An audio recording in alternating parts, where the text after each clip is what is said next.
To start unraveling the mystery of Tutankhamun, you have to begin here at Thebes, the ancient capital of Egypt. It was a place of fabulous wealth. Tributes flowed in from the Near East, gold from the south. Egypt was at its peak, the result of more than 1,000 years of stability. For centuries, the same gods were worshipped, the Nile regularly overflowed its banks, and the pharaoh's military exploits ensured continued prosperity. It was an incredible place, and at this moment when Egypt was at its greatest, the pharaoh Akhenaton had a powerful religious conversion.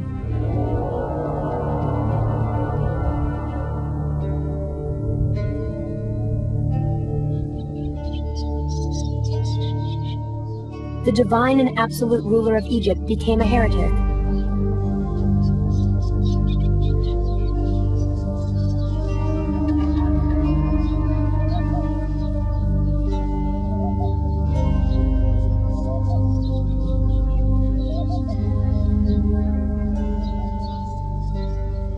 All of the old gods were abandoned except one, the sun god, Aten.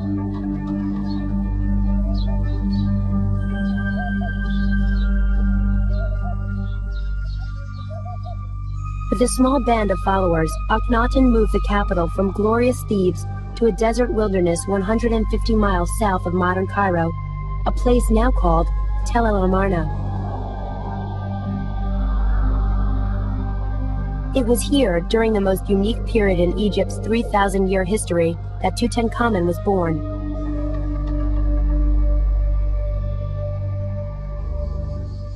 As a member of the royal household, Tutankhamun was undoubtedly taken each day to the brightly painted temple to worship Aten in an atmosphere of tranquility and love. There was no negative aspect to the philosophy of Atenism. This was not an angry god, eager to punish naughty children. But the young king's life was also filled with tragedy.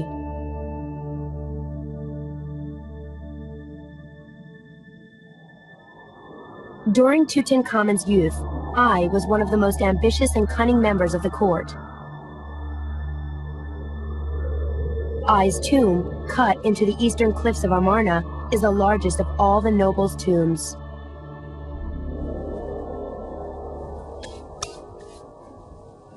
Here are I's titles. They're really interesting.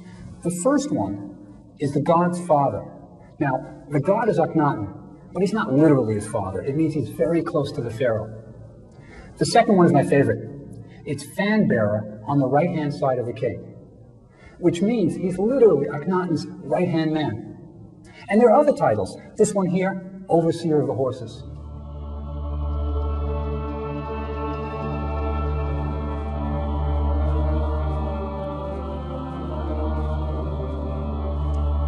Like everything else at Amarna, there's a mystery here too. Look at these columns. They're unfinished. The tomb isn't complete. When the workmen reached this point, they put down their tools, walked away, and never came back. We know that I continued living for years after this point. So why did the most powerful official at Amarna leave his tomb unfinished in the middle of his pharaoh's reign? I stopped work on his tomb because all was not well at Amarna, and I had no intention of living out his days there. Because Akhenaton was so focused on religion, economically and politically, Egypt was going downhill quickly. Foreign territories were lost. Egyptian ambassadors wrote that they were no longer respected, and the army was in a state of disrepair. Even the new religion was not a success.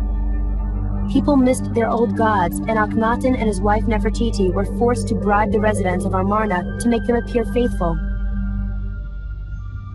In the 17th year of his reign, Akhenaton died under unknown circumstances.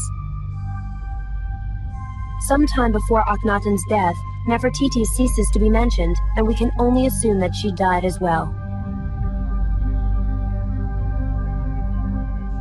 Soon, the town of Amarna was deserted. Everyone wanted to forget the Amarna episode. In fact, So much so that the famous bust of Nefertiti, one of the greatest works of art in the history of the world, was left behind on the sculptor's shelf. No one wanted it.